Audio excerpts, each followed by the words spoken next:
So when we come up here, and as he said, we're missionaries, we're getting ready to go to the Philippines, and I have a lot of things to talk about. I have these t-shirts that Victoria, my wife, is like, I'm tired of carrying these around. Please tell them to buy those. I'll tell you, I have these little Hot Wheels cars. I have to talk about those. I have this book about missionary calling stories that I want to talk about. But we've been going to churches every week since August and sharing the vision of the Philippines. And when we started in August, I said, well, God, what do you want me to say? I have so much to say, and where should I start? And he said, the Bible. And I was like, oh yeah, that makes sense, right? That's how we should start everything, whether it's how we start our day or as an educator at Oakland City University. That's how I start each class session, because here's what I've learned at OCU. The people in academic affairs, they might disagree with me, but if I forget to take attendance, who cares? But if I forget to share the gospel with them, that's on me, right? So, and I do the same thing in the morning at our house. You might judge me, but if I forget to brush my teeth or run out of time to brush my teeth, who cares? But if I forget to get invested and get in the Word of God and be with the presence of God, you all will notice, right? You can stand 5 feet away from me and not tell that I have stinky breath, and that's one thing. But if I have not been with God today, I will not be producing the fruit of the Spirit, and everyone will be able to notice.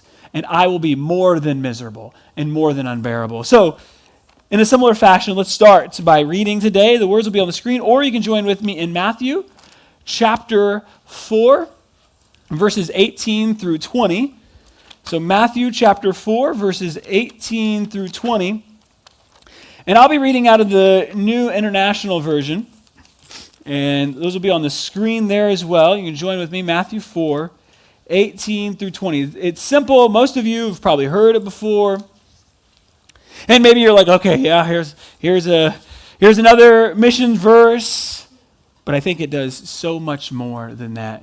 So let's read it. As Jesus was walking beside the Sea of Galilee, he saw two brothers, Simon called Peter and his brother Andrew. They were casting a net into the lake, for they were fishermen. Verse 19, Jesus, these are his words, says, "Come, follow me." And Jesus said, "And I will send you out to fish for people." And let's go to this next verse, verse 20. And at once they left their nets and followed him. Let's pray. Jesus, we are so thankful you come to us, that you approach us, a holy, most powerful God. You come to us and you want us to be a part of your mission, to bring all people to you, to bring all people to see your glory. You want us to be a part of that. Help us to at once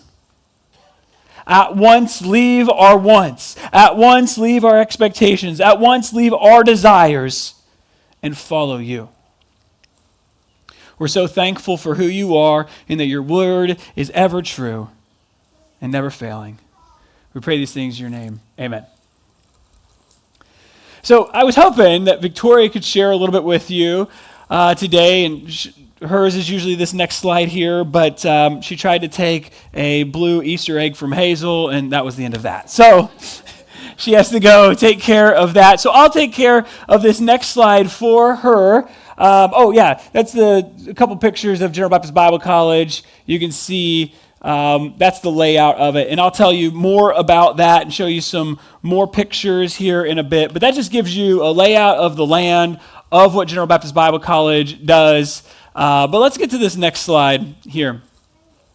So I'm going to read Victoria's words that are going to come out in our newsletter. Our newsletter is currently quarterly, but once we get over there, we're moving at the end of July/early August. Once we move over there, then our newsletter will be monthly, and we distribute that electronically. You're like, I don't do email. Well, that's fine. We can get that mailed to you as well. And these are the words Victoria wrote about this instance here. So I'll just read her words. People ask us if what we are doing is safe. Is leaving Matt's dream job at OCU safe? Is packing up our family and visiting churches every weekend safe? Is moving to the other side of the world safe? The Chronicles of Narnia has always held a special place in my heart. Recently, the Lord put C.S. Lewis's words from The Lion, the Witch, and the Wardrobe on my heart. In these novels, Aslan, a lion, is supposed to represent God. Upon being told they need to meet Aslan, Susan is nervous about meeting a lion. And she asked Mr. Beaver if Aslan is safe. Here is Mr. Beaver's response in the words the Lord reminded me of, and you can see it there. Aslan is a lion, the great lion. Oh, said Susan, I thought he was a man. Is he quite safe? I shall feel rather nervous about meeting a lion. Safe, said Mr. Beaver. Who said anything about safe? Of course he isn't safe, but he's good. He's the king, I tell you. She went on to say, Aslan saved Edmund, and he provided for and was there for the other three. God will do the same for us. He doesn't always call us to do what is safe in the world's eyes. Stepping out of our comfort zone doesn't feel safe. Moving across the world may not feel safe, but there is no safer place than in God's hands and following his will. God is always good. He's the king, I tell you. And those are words that the Lord spoke to Victoria, and when she told me that, and I had never read the Chronicles of Narnia. I wasn't really familiar with it. We'd watched the movie because she's really into that, and so we watched it, and she told me that, and I'm like, wow. And as I was reading her words there, I got because that's part of my story as well. When I was at OCU, 19 years old, I'm sitting there listening to Founders Day, and the guy's talking, and he said a similar thing about there's no place safer than in the middle of God's will. There's no place safer. And when he said that, I'm like, all right, then let's go wherever you want me to go. Let's do whatever you want me to do. Sometimes that means staying, and sometimes that means going. And I think about a song that is very popular in the Philippines, and when I was over there in September, I sang it in Cebuano, but here in English, it just goes that all my life you have been faithful. All my life you have been so, so good. With every breath I'm able, I'll sing of the goodness of God. Safe? Who said anything about safe? But he's good, I tell you, because he's the king. Because he's the king. Let's take a look at this next slide here. So my journey started a little bit at Oakland City University. In 2008, I went there, but it starts a little bit before that, my mission journey.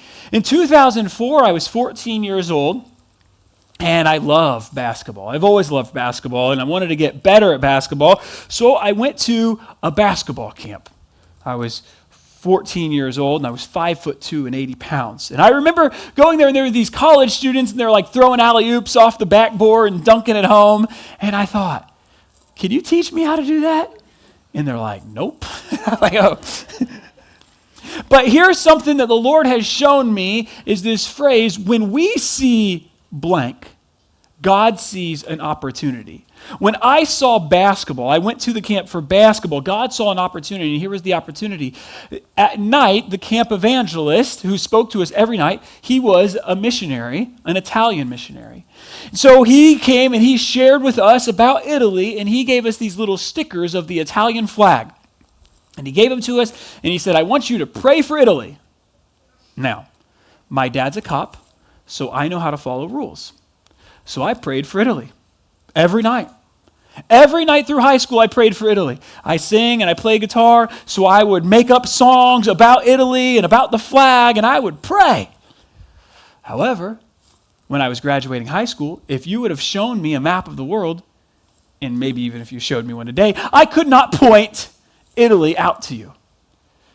Because what I learned is I was the person who James was writing to in James chapter 2, where he said, faith without works is dead. Well, I had faith and I was praying, but that was the end of it. I could not have told you where Italy was. I could not have told you what his ministry was. I could not have told you what his kids' names were or anything because I never reached out to him. I never followed his newsletter. I didn't follow him on Facebook. I don't think that was a thing in 2004, but I didn't do it. I didn't ask if I could go on a mission trip and go see the mission field. I said, I'll just pray because that's comfortable. And so that's what I did. Until I got to OCU in 2008, and I remember meeting a guy by the name of Dr. Jim Pratt. He was one of the administrators there at OCU. And Jim, I said, Jim, I would love to go on a mission trip somewhere, sometime. So Jim could have easily said, pray about it. Jim could have easily said, well, here's somebody's email that person and figure it out. But instead, Jim said, come with me. Come with me. Now, Jim had this call from the Lord to take college students, OCU students, to Faith Home in Honduras. And in 2010, that was the first trip. I now work with college students, and I'm like, Jim, what were you thinking? To take 12 college students for the first time out of the country. What? Because not only did Jim have to deal with us seeing these police officers on the street holding the machine guns, you know, the kind, like not only did he have to worry about us going up and wanting to take a selfie with him, but he also had to deal with us getting our passports. And he also had to deal with us making sure we had enough money, fundraise. He also had to make sure that when we had a layover in Dallas for 6 hours, that none of us got super distracted looking at all of the kiosks in the mall there at the Dallas airport and missed our connecting flight. He had to make sure. And this is what we see in Scripture as well. See, Jesus, when he said, come follow me, the next portion of his life with these disciples was not like all hunky-dory and easy. These guys were, sometimes they needed a little bit of correction. Sometimes he had to save Peter because he was drowning. Now, Peter did get out of the boat. He was the one. But he had to save Peter. Jesus had to put a dude's ear back on because Peter decided to cut it off. We see that when we say, come follow me, it's not always easy. This is one of the, we love coming to local churches. As Logan said when he was introducing me, that you all love right here in your area. And we say, that's great. Because we love the local church. And we love giving challenges to the local church. And this is one of those challenges. Maybe there's someone in your life who comes to you and says, hey, I would love to know how to study the Bible.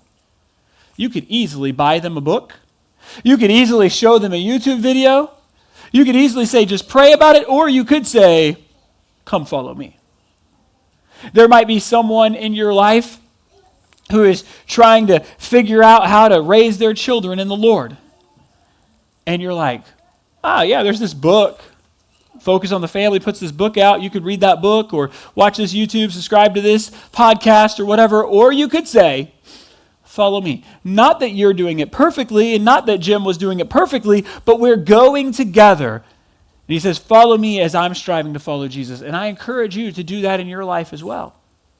Whether that's something with the family or something studying the Bible or dealing with relationships or something spiritual, that's what we do. Because what we see here, when Jesus says, come follow me and I'll send you out to fish for people, or I'll teach you how to fish for people. Let's think about, how did Jesus fish for people? He fished for people in 3 ways. He restored them physically. He made the lame walk, the blind see. He restored them socially, bringing families back together, repurposing someone's life. I think of the woman at the well, who she's at the well at the middle of the day, and no one's listening to her, no one cares about her story, no one respects her. And then Jesus speaks value into her, and she goes back into the community, and she shares about that. And then what do the people do? They listen to her. So he restored her socially, and then, of course, most importantly, he restores people spiritually. That's how Jesus did it. So when we are supposed to go out and fish for people in our local area, or in our state, or in our region, or around the world, how do we do it? We do it in those 3 ways. By restoring people physically, restoring people socially, and restoring people spiritually. So this picture here, or this set here, we have the bottom right. That's the whole team there in Honduras the first time. And then there's AJ And myself, AJ is my best friend. He's been in Honduras 13 years now. And then there's Jim and I at I think probably Evansville Airport. And then the bottom left, that's the one for me.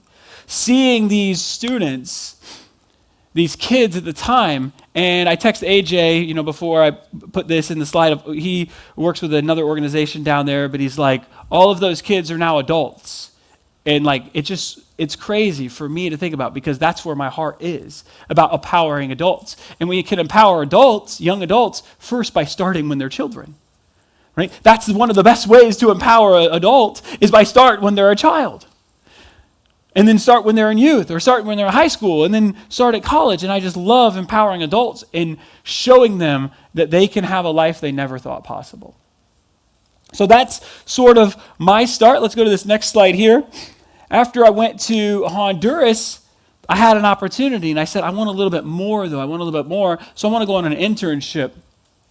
So in 2011, I went to the Philippines for 2 months. And again, who put together that internship? Dr. Jim Pratt. The General Baptist did not have internships until AJ went in 2011 to Honduras, and then he went in 2010, and then I went in 2011 to the Philippines, because Jim put them together.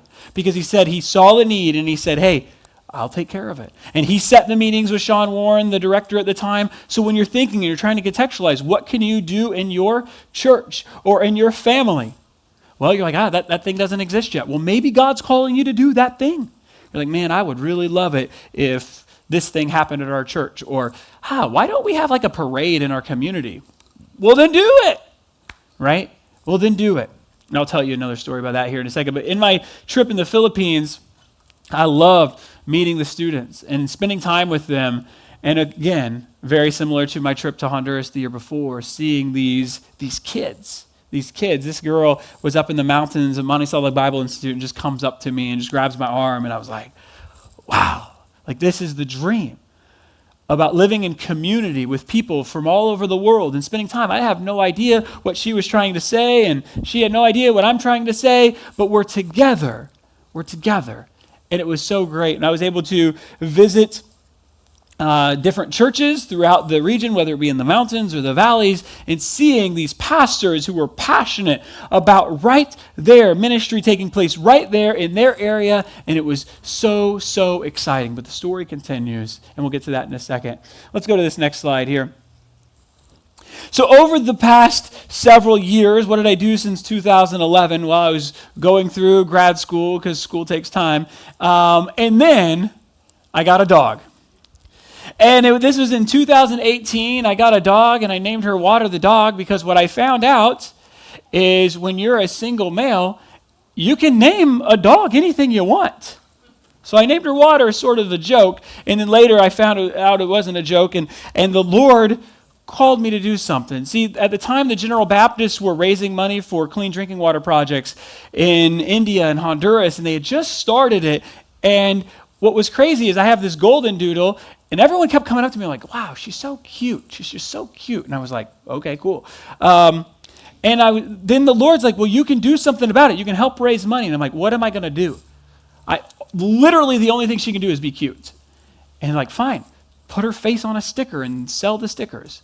So I did that. Put her face on a T-shirt and sell the T-shirts. So I did that. Put her face on a water bottle and sell the water bottle. So I did that. And that started in 2019, and now we have raised over $10,000 for clean drinking water in developing countries around the world, seeing over a dozen wells dug in India, a well dug in Honduras, water filtration systems distributed in India and Honduras. Because, remember that line again, when we see blank, God sees an opportunity? I saw a dog, and God saw an opportunity. Because I take her to camps and conferences, colleges, and she literally sits there. That's it. As you can see, she'll let me put whatever I want on her face, and I can put T-shirts on her. She'll hold a paintbrush, and I can move the paper, and we call it painting with Water the dog. It's called water painting. All right. But that's what we do. And so we made these T-shirts. We started making T-shirts, and we'd make a certain number of T-shirts, and then when we sold out of that design, right, we'd make 80 to 100 of them. When we sold out of that design, we would have enough money to dig one well in India. And we have done that several times now. People wear these silly shirts that water designed or has water's face on it, and now people in India have clean drinking water. But this is the most important part, and this will go back to the Philippines here in a second. Ready? We've been doing this. I've been taking water. She's been hopping in the back of the HRV for years now, and I'm just going to be honest. She's a terrible painter. And I'm going to be honest. Sometimes she gets a little rowdy. She gets a little barky back there. I would have stopped a long time ago. But when the water well is dug in India, a church is planted in India. And that's why I keep doing it. Because yes, clean drinking water is important, and we do it because our family drinks a lot of water, and we think it's only fair if other people have clean drinking water too. But why we keep doing it is because our family loves Jesus, and we think everyone else should have him too. And that's what sustains us. And what sustained these disciples when Jesus called them and when they were put through persecution at the end of their lives, what sustained them was Jesus and the life of Jesus. And when Jesus died, and we're getting ready to celebrate Easter, when Jesus died and they're like, the end is here, and they were afraid and they forgot. They were hiding because they could not be sustained without the life of Jesus. And then when he comes back and he's like, I'm back! And they're like, okay. And then they go do the thing. And that's what sustains us, right? That's what sustains us, is the life of Jesus. Cool projects like basketball and clean drinking water, they're important because that's what God uses for an opportunity. But what sustains is the preaching of the gospel. And that's what's happening in India, seeing these churches. And I love having the opportunity to go over to India and see our pastors and pray with our pastors and meet our pastors and see what they're doing, because they're planting churches in hard-to-reach places that you and I could never go. Not just because work is busy, and not just because we don't have the money to go, but because we can't go. Because we can't. Because of the language, because they'll run us off, because we're white, because of whatever. We can't go. But guess who can? Somebody who's bringing a water well there, and they'll listen. And so thanks to churches and people like you, we've been able to partner with that for the past several years. And like I said, we have this shirt here. We have 18 of these left. It's a dry fit shirt. It has her actual paw print. I put ink and blah, blah, blah, did the whole thing. So we have 18 of those left. When this shirt sells out, we'll be able to dig another well in India. Victoria says she's tired of pulling these around because they're dry fit and they get everywhere. So help her out and help someone in India out. So this picture is a picture not only of us going to a college with Water the Dog, but also I've been teaching at OCU for the past few years, and I just love it. It's been my dream job. OCU is thriving. They have students from all over the world, and I love the opportunity to teach these students, because then they're going to go back home, and that's exciting. And I'm going to tell you a little bit about that here in a second. Let's go to this next slide here. So through that ministry, I started meeting a lot of missionaries and hearing a lot of people's stories of how they were working and serving globally. And I was reading another missionary book called, I think it was just called Called. It was from what's called the Restoration Movement, or Christian churches. And I was reading that book about these missionary calling stories, and I thought to myself, now, listen, hear me. I was reading this book, and I said, wow, someone needs to do this for the General Baptists. So I was like, somebody needs to do that. So anyway, I go to Honduras with Victoria and Ruben. That's that middle picture. We go to see AJ in the spring of 2023, and I'm telling AJ about this idea of somebody writing this book of missionary calling stories of General Baptist missionaries who have said yes and who have gone and served globally. And I was like, AJ, we got to find someone to do this. And AJ's like, you and I will do it. And I'm like, excuse me, what? Like we have a little kid, and then eventually there's a baby on the way, and OCU, and I mean, somebody else is going to do this. And he's just like, no, you and I are going to do this. And I just think about all of the times in our life when we're like, that's a really good idea. Somebody should do that thing. Right? That's a really good idea of filling up the Easter eggs and taking Easter eggs home and putting candy in them. That's a really good idea. I'm glad someone else is going to do that. It's a really good idea for someone to move to the other side of the world and tell people who have never heard about Jesus, but somebody else can do that. It's a really good idea to bring a foster child into your home and to witness and evangelize to them and to show them love in a practical way. That's a really good idea, but someone else can do that. It's a really good idea to go to third graders and read to them at the local school and show them God's love in a practical way. That's a really good idea, but somebody else can do that. It's a really good idea, but somebody else can do that. And what I found out is when God gives us a really good idea, he might just have given it to you for a reason, right? He didn't give the good idea to someone else. He gave you that good idea because that's how he's calling you to go fish for people. That's what he's put on your heart. When we read, and the psalmist writes about that the Lord gives us the desires of our hearts. When we're following him, the Lord gives us the desires of our heart. Well, that means he puts those desires there. And he gave them to us so that we can then do it. So I loved working with this project. We put together this missionary calling story book. There are 34 stories in here, missionary stories up front. And then there are some pastor stories. And then my favorite, the lay people, the people, the congregants right here who are serving the Lord around the world from right where they are. And there are stories about those in the back. And I love putting this together. I want to read one quick quote. I didn't ask this person's permission, but it's in a book, so I guess I can read it. So this person writes, and I quote, "This time was different.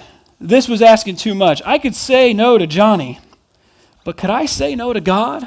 Those are the words of Teresa. But here's the next quote I want to read. "Answering yes to God's call to missions gave us an adventure we could not even have imagined. Our faith was increased as God did the impossible. Missionaries rely on their supporters to be able to do ministry, and God gave us some great ones. Because of those friends, we were able to help people in need. We were blessed to be a part of so many lives. Because of mission teams, churches were repaired, churches were built, medical needs were met, crusades were held, and many souls were saved because of people in the local church who said yes. Because of people in the local church. So we want to say thank you for having said yes. We know that the church's ministry is very, very prominent and going on in the Philippines. You've had Joyce and Evan here. So thank you for your prayers, and thank you for your financial support, and thank you in advance for when you bring a team over, right? Yeah. So thank you for saying yes, for what you're doing, whether it be in the Philippines or in Honduras or Jamaica. Thank you for saying yes. If you want to grab one of these books, they are $15, and they're just $15 because that's what Amazon tells me I need to sell them for. I'd give it to you for free because we just know that God calls. And he doesn't just call people to go to the other side of the world, but he calls people to get close to him and to just say yes. To just say yes to whatever he's calling them to do. So I encourage you to grab one of those. Again, they're $15. And this is when I want to tell you, you're like, okay, well, I parked there and I saw your table set up out there. Like, well, I have a little table there and there's a mason jar, so just slip the money in there, grab a book. There's also some Water the Dog stickers, and you're like, how much are they? I don't care. Just take them. Any donations go for water projects, including the book. So everything in the mason jar will just go straight to water projects. Our share cards are out there as well. All right, let's get back to the text here. Let's go to this next slide here. And I have some questions for you. If you're a note taker, this would be a note to take. Well, my students, I don't know if you know this. This is how students take notes. I'm not even kidding. Got it. And I'm like, I don't know about you, but I take a lot of pictures, and that picture is going to get buried, right? Like, that's not how you take notes. You take notes by writing it and telling your brain what to think and how to think, and that's how you process it. Taking a picture doesn't quite do it. But if that's how you take notes, go for it. So the first question is, what is God calling you to leave? Because let's think about this in the text. As Jesus was walking beside the Sea of Galilee, he saw two brothers, Simon, called Peter, and his brother Andrew. They were casting net into the lake, for they were fishermen. That's what they're doing. At that moment, they are doing their job. At that moment, they are doing what their father expects them to do. At that moment, they are helping their local community. They're being a part of the community. At that moment, they're doing something. And then Jesus says, come here. They have to leave something. What are they leaving? They're leaving their father's expectations. They're leaving their wants and their desires because their father had a successful career in this. He's got boats, he's got nets, he's got workers, he's got this stuff. They have that, and they got to leave. They got to get out of the boat. I think about back to when God was telling me to help put this book together. I'm standing in a boat, and I'm researching, I'm talking to people, I'm writing all the time because I teach at OCU. Like, that's what I'm doing anyway, right? I'm there. And he's like, hey, come here. I want you to write something for me. And I was like, surely you're talking to Dr. Lau or somebody else. Like, surely you're not talking to me. He's like, no, I'm talking to you. And I think about this with the boys in Matthew 4:19. He says, come here. And they're like, hey, Dad, somebody wants to talk to you, Like, did anybody have a landline? I had a landline growing up, and I can remember they're like, hey, is Mr. Murphy there? And I'm like, Dad, come get the phone, They don't want to talk to me. And that's what often happens. But Jesus says, no, I want you to come here. I want you to leave something. Well, what are we going to leave? And there's three simple things here. I'm sure there are more, but this is how I like acronyms. Ready? Wants, expectations, and desires. Right? The acronym is WED, and we sometimes marry ourselves to those things. We marry ourselves to our wants, our expectations, and our desires. And instead of saying, well, what does God want? Throughout the Bible, especially the Old Testament, the word good translates to hope, future, and promise. When God created everything and called it good, that word means hope, future, promise. When Moses was born, and in Exodus 2:2, it says he's a fine baby. Despite that he was supposed to die at the hand of Pharaoh, he was called a fine baby, which means hope, future, promise. What does that mean? Hope means eternal. Future means the rest of our earthly life as we can see it. And promise means right now. And I do want to point out, Moses' scenario in life did not look hopeful and a future and a promise because he was supposed to die. But instead, God said, no, I have a hope and a future and a promise for you, Moses, and it's one of sustainability. You're going to get out of slavery. Oftentimes in our life, when we get called, we are only looking at our wants, expectations, and our desires. Our desires right now. Our wants, the hope, and our expectations for the rest of our life. That's what we're looking at. But when God calls us, he says, no, I want to give you a good life. I want to give you a life of hope, a future, and a promise. It might not be safe. You might have to say goodbye to your wants, expectations, and desires. You might have to kick them out. You're like, man, well, I really expected to be able to retire. There's a story in here about a guy by the name of Jack Boyer, a dear friend of mine. Jack retired at age 60 years old, and he was so excited to retire. He bought a boat and golf clubs. And then he said he never used the golf clubs because right after he retired, a guy by the name of Jack Eberhardt called him and said, hey, Jack, I know you're an architect. We got some buildings and things that need to take place in Jamaica and Honduras and then now Mexico. And so for the past over 2 decades, Jack's in his 80s now, and he recently just finished drawing the building for the Hibbs Ministry Center in Mexico. Jack, from his home in Newburgh, he would fly back and forth, and he would draw these plans. That's a retirement. And in the book, he talks about the age 60 does not mean the end of anything. See, he had wants, he had expectations, he had desires to go play golf and boat. And he's like, I don't know the last time I touched my golf clubs. Because God had something better. He had something good for his glory. And that's what God is calling us to do. So the question, what is God calling you to leave? For us, he was calling us, of course, to leave our family. That's the one that we think of the most. But OCU is my dream job. I remember getting to OCU when I was a student in 2008, and I'm like, can't wait to teach here. And so for the next many years, I would do internships, and I would take job opportunities, and then I went to school because I wanted to teach at OCU, and I got it, and I'm like, yes. And I remember my boss, and I was being an adjunct at the time, my boss called me in, and he said, hey, I got an opportunity for you. I want you to go full-time teaching. And I'm like, this is it. This is it. That was March of 2024. April of 2024, I get a text message from Mark Powell, the Global Missions Director, and said, hey, we really need teachers at General Baptist Bible College in the Philippines. But I literally just got what I wanted, what I expected, and what I desired. And God said, but I got something better. But I got something better.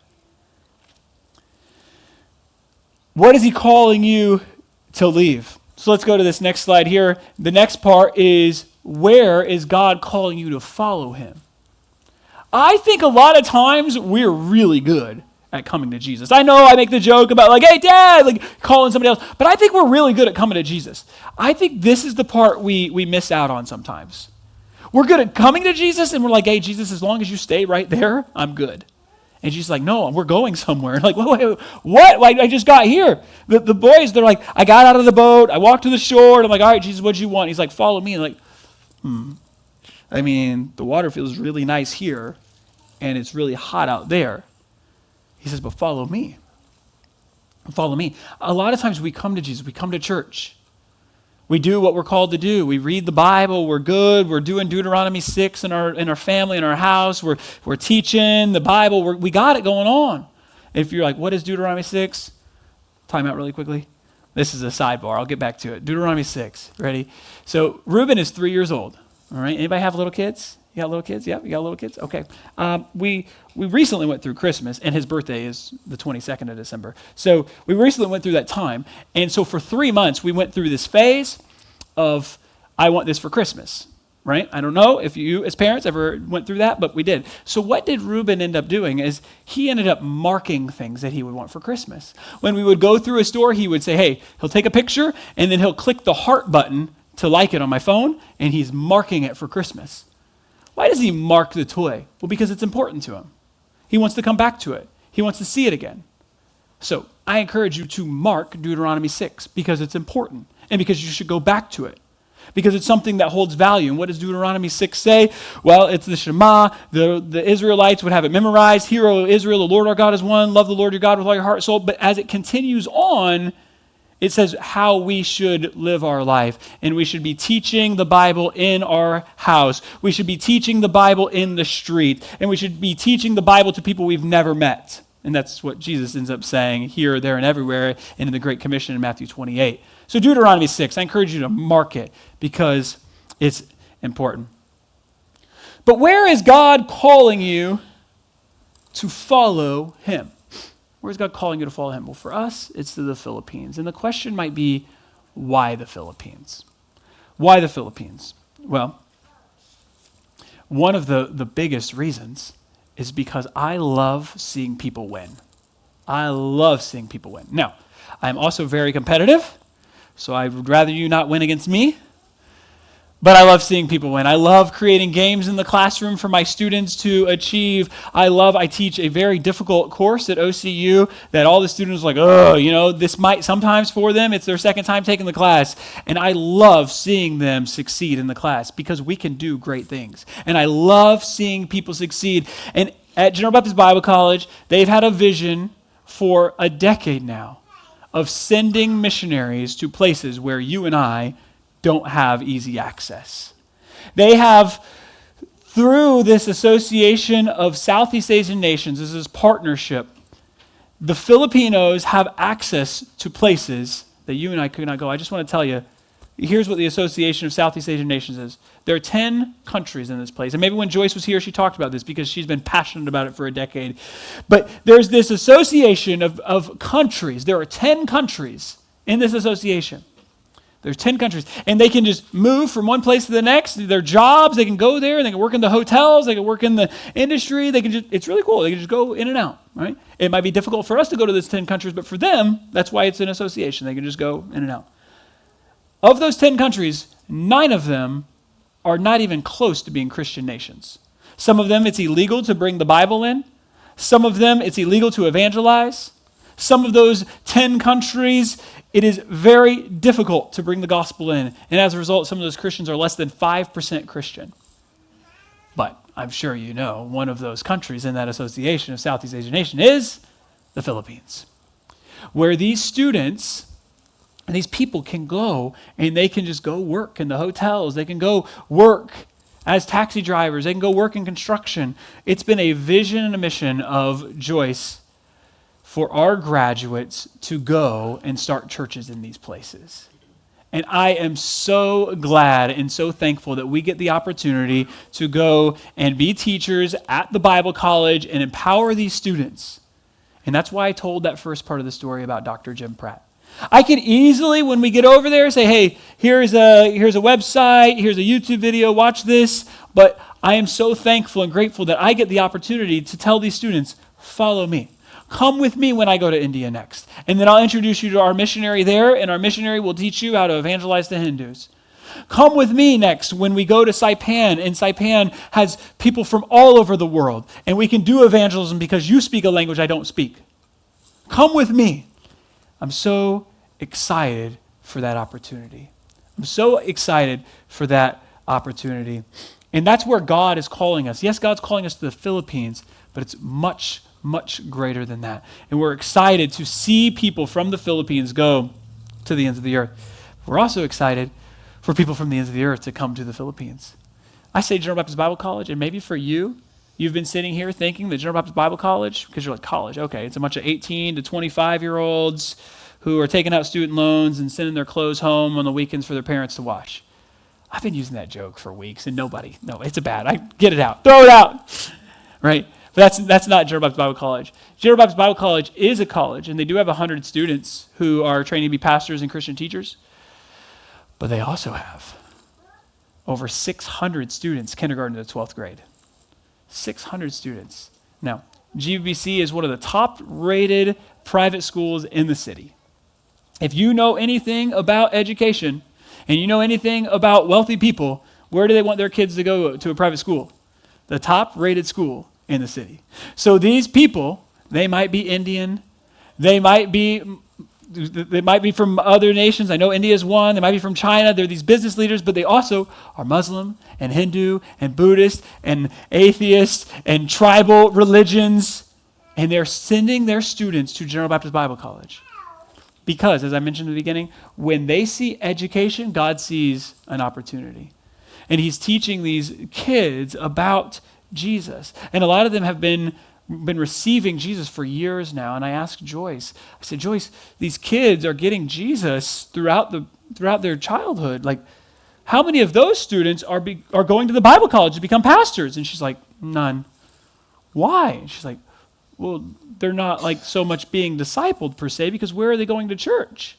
And that's why the General Baptist Bible College leadership is starting a campus church right there. They recently renovated. That's that second picture there. It's beautiful. They got air conditioned. They recently renovated this campus chapel so that they can have a campus church, so that these kids, these 600 kids and their families and their relatives can come to church. So we're excited to be the campus pastors there at the multilingual, multicultural church. We're very excited. Where is God calling us? He's calling us to the Philippines to send people out and to receive people when they come in. And we're just very, very excited. That last picture is Jim there, myself, Chad, and then Evan, basketball, because basketball is very, very popular there. And let's go to this last slide here. As far as this, as we read, I'm going to send you out to fish for people. Well, how are we going to do it? We see the pictures, but that last picture there is a picture of their camp. They had a camp. In the Philippines, basketball is like big time. We're from Indiana, and basketball is pretty big in Indiana. But I have met people from Indiana who can't shoot a basketball. I have never met a Filipino who can't shoot a basketball, because basketball is very, very important there. And they love basketball. And when people see basketball, God sees an opportunity. And here's what's been happening in the Philippines through Evan's leadership of teaching. He has been teaching elementary, middle school, high school, college, all of them. And he saw that when he teaches the elementary basketball program, the dads stay and watch, because daddies love basketball. So what did he do? He started a daddies league. And this year, for the first time, he had a daddies league, and they were playing basketball. And before the games, before the practices, they preach and they share the gospel with these daddies. Oh, man, I'm just so excited. So we're excited to go over there and take a little bit of the load off of Evan and teach the elementary basketball program so that he can continue to focus on the daddies and the college and the high school, continue to develop this program, not just for basketball. Because if it was just for basketball, let's be honest, he would have probably stopped a long time ago. He's putting in so many hours, it's so busy, probably would have stopped. But he's preaching the gospel, and people are being saved. And that's what sustains us, the life of Jesus. That's what sustains us. So let's go to this next slide here. Your question might be, so like what can I do about it? We have these what's called share cards for the General Baptist, and on the back it has an address. And this is my challenge for you. My challenge for you is to grab one. There's some at that door there, and there's some on the door as you go out there. Grab one. And we firmly believe that God calls all of us to cross something. For our family, we're called to cross to the other side of the world, sure, but what we're called mostly to cross is our comfort zone.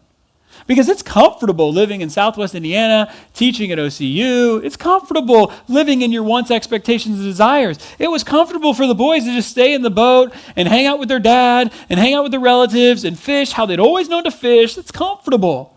But God calls us to cross our comfort zone. So there are some boxes on there that give you opportunities to cross your comfort zone. I just want to run over a couple with you. The first, I will faithfully pray for the Murphy family and ministry of General Baptist Ministries. Maybe for you, that's uncomfortable. Maybe for you, it's uncomfortable to commit to pray regularly. That's uncomfortable. You just pray when you think about it, and you're like, I don't want to commit to something because I might not do it. Well, then start there and say, all right, I'm going to do that. I'm going to faithfully pray. That's what I did when I was 14 years old. But this next one is what 14-year-old me would have had to done to step out of my comfort zone. And the next one is I want to be on their mailing list, which reminds me that it's not always about what I want to pray for, that I don't always know what's best. But instead, I should have asked the missionary when I was 14. I should have asked the missionary, how can I best pray for you? How can I best pray for your family and for your kids? How can I pray? And being on the mailing list is the great way for that because we'll add prayer concerns and topics of discussion on there. So maybe for you, that's how you cross the comfort zone. And then the next one, our financial partnership. It could be monthly, it could be yearly, whatever rate. Maybe for you, it's comfortable to do $10 a month. You're like, I give Netflix $10 a month, I can give Jesus $10 a month. So that's comfortable for you. But maybe for you, God's calling you to cross that, and the other options are 50 or 100, or what we're praying for is also 30. We're praying for either 30, 50, or 100, and you can just write that in there. And here's the last one where we think, where God calls us all. See, we live in America, and America is very individualistic, right? This is my money, and I'm going to do my thing with it. And so you're like, okay, I'll check this box here. This is please send information about auto withdrawals, and I'll do it. But maybe for you, the comfort zone is you getting other people involved. And you say, you know what? I'm going to take this to my Bible study or my Sunday school or my small group or maybe my extended family. I'm going to get my cousins involved, and together we are going to bring our money. And instead of just us doing 30, as a group, we're going to pledge for $200 a month. Because as a group or as a big family, that's what we can do to partner with this ministry that God has been using for 60 years to empower people right there in the Philippines. And God has big moves ahead. And we're so excited to be a part of that and to see that. But it takes all of us. And that's why I was so thankful and grateful to be a part of this book, because it wasn't just about the missionaries, and it wasn't just about the pastors who were leading it, but it was about the congregants. And that's why I love Teresa's quote, that her and Johnny, they went, but it was lay people doing the work, lay people supporting, lay people partnering. So we would love for you to partner with this ministry that God has already been using and that God has big plans ahead. You can follow us on Facebook. It's Murphy's on Mission. And then here is, go to this last slide here. As a reminder, we have T-shirts. That's our share card there. Get a book, $15. We have Hot Wheels cars. I'd love to tell you a little bit about this story, but you can come talk to me at the table. But here's my last challenge for you. I love that quote from Teresa. She's like, we had really good partners. When we leave the church, a lot of time, here's what they say. Here's what people say. And you might say this too, and that's fine. You'll say, we'll be praying for you. Good luck. When we hear that, that means you're probably not going to talk to me again, which is okay. But I encourage you, talk to us, right? Hit us up on Facebook, follow us, and not just, yeah, we'll be seeing you. When will we be back 4 years? All right, see you then. But instead, stay up to date with us. We love the family of General Baptist. So I know maybe you're like, I see my family once every 4 years, so that's okay. But we love being a part of the family. We love being a part of the family. It's not bugging us if you message and you're like, oh, I know you're busy. No, we love it. We love hanging out with people, so hit us up.